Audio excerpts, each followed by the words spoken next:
Takrif demokrasi berparlimen. Demokrasi adalah satu bentuk kerajaan yang kuasa menggubal undang-undang dan struktur kerajaan adalah ditentukan oleh rakyat. Maksud demokrasi adalah pemerintahan yang dijalankan secara perwakilan. 2 corak demokrasi. 1. Raja perlembagaan. 2. Republik. Raja perlembagaan. 1. Mengekalkan raja sebagai pemerintah tertinggi negara serta dibantu oleh Perdana Menteri. Republik. Diketuai oleh presiden yang dipilih oleh rakyat melalui pilihan raya. Ciri-ciri demokrasi. 1. Perlembagaan. Merupakan undang-undang tertinggi yang menjadi asas kepada pembentukan sesebuah negara. 2. Terkandung segala peraturan dan prinsip sebagai panduan kepada raja untuk melaksanakan kuasanya dan mentadbir negara. Ciri-ciri demokrasi raja perlembagaan. Raja perlembagaan bermaksud sistem pemerintahan beraja mengikut pembentukan dalam Perlembagaan Malaysia.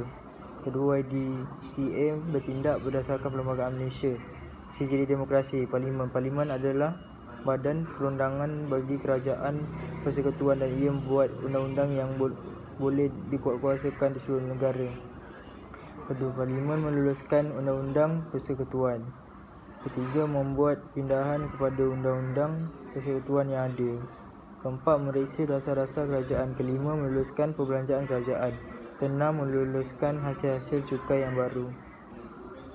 Ciri-ciri demokrasi. Pilihan raya. Pertama, pilihan raya ialah proses memilih wakil rakyat untuk memerintah sama ada pada peringkat negeri maupun persekutuan. Kedua, pemilihan ini dilakukan secara sulit dengan menggunakan prosedur yang tulus dan teratur. Ciri-ciri demokrasi. Kuasa pemerintahan. Malaysia merupakan sebuah negara demokrasi parlimen yang mengamalkan konsep pengasingan kuasa. Kuasa pemerintahan dibahagikan kepada 3 bahagian iaitu Badan Perundangan, Badan Pelaksana dan Badan Kehakiman.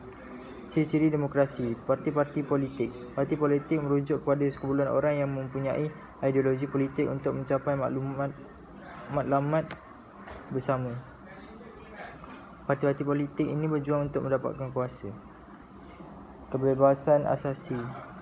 Terbahagi kepada 2 bahagian iaitu kebebasan mutlak dan kebebasan bersyarat. Kebebasan mutlak adalah kebebasan yang tidak bersyarat, manakala kebebasan bersyarat pula berlandaskan kepada peraturan tertentu. Perlembagaan. Pengenalan perlembagaan. Kedua, tujuan perlembagaan. Ketiga, tujuan perlembagaan. Keempat, kepentingan perlembagaan. Kelima, kaedah pindaan perlembagaan. Pengenalan perlembagaan. Definisi perlembagaan. 1. Bentuk dokumen rasmi atau perlembagaan bertulis yang mengandungi peraturan dan undang-undang menentukan corak pemerintahan sebuah negara demi mewujudkan sebuah masyarakat yang aman dan damai. Kandungan perlembagaan. Perlembagaan persekutuan mempunyai 183 perkara, 15 bahagian dan 13 jadual. Dirasmikan pada 16 September 1963 sama dengan Peristiharan Penubuhan Malaysia. Tujuan perlembagaan. Sistem pemerintahan menjadi lebih teratur, licin dan adil. Kedua, mengelakkan penyalahgunaan kuasa serta mengawal pergerakan rakyat dan kerajaan. Ketiga, menjaga keamanan dan kestabilan negara. Keempat, alat rujukan bagi menyelesaikan masalah. Tujuan perlembagaan. Mengekalkan identiti negara dan menjamin keutuhan kedaulatan negara. Kedua, menjadi sumber rujukan bagi semua hal ehwal negara. Memastikan pengasingan kuasa di kalangan badan-badan pemerintah terjamin. Menjamin kedaulatan undang-undang. Ciri-ciri perlembagaan. 1. Kestabilan dalam pemerintahan. Pemerintahan melaksanakan tata cara lazim yang menjadi kebiasaan umum supaya rakyat dapat mengambil bahagian dalam pembangunan negara. Kedua, bertanggungjawab ke atas rakyat. Permintaan rakyat merupakan panduan bagi kerajaan untuk bertindak. Ketiga, perwakilan rakyat dipilih melalui pilihan raya. Ciri-ciri perlembagaan. 4. Pembahagian kuasa. Kerajaan bertindak sebagai pembuat dan pelaksana dasar.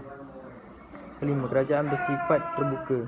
Perbincangan di parlimen seperti belanjawan negara dan membuat dasar-dasar baru di umum menerusi media supaya rakyat lebih maklum. Kepentingan perlembagaan. Menjamin kestabilan politik dan sistem pentadbiran yang cekap dan berkesan.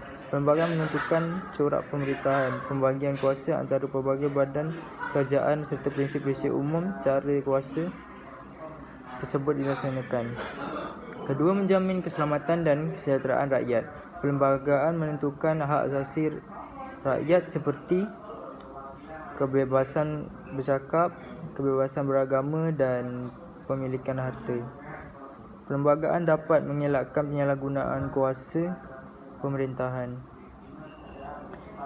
Perlembagaan juga menentukan tanggungjawab rakyat dan batasan atau larangan seperti hak istimewa orang Melayu dan Bumi Putera Sabah dan Sarawak yang tidak boleh dipersoalkan. Hal ini adalah penting untuk mengelakkan persekutuan kaum. Kedua, mudahkan perpaduan nasional dan pembangunan negara. Perlembagaan melindungi kepentingan semua kaum. Perlembagaan juga menjamin keadilan sosial antara kaum. Hal ini dapat memupuk paduan nasional dan mempertingkatkan pembangunan negara. Kaedah pindaan perlembagaan. Sungguh pun perlembagaan merupakan undang-undang tertinggi, namun ia tetap boleh dilentur. Kedua, ia bermakna ia boleh dibuat pindaan demi kepentingan rakyat dan negara. Ketiga, sungguh pun begitu pindaan perlembagaan Malaysia tidak boleh dibuat sewenang-wenangnya. Kaedah pindaan perlembagaan. Pertama, perlembagaan Malaysia boleh dipinta melalui 4 cara seperti mana yang digariskan di bawah perkara 199 dan 161. Kedua, mendapat pungutan suara majoriti biasa dari tiap buah majlis parlimen. Ketiga, mendapat suara 2/3 dari tiap-tiap majlis parlimen. Keempat, mendapat suara 2/3 dari tiap tipe majlis parlimen dan mendapat keizinan kepada majlis raja-raja. Kelima, perkara yang menyentuh Sabah dan Sarawak memerlukan pungutan suara dan 2/3 parlimen dan persetujuan yang di-Pertua Negeri.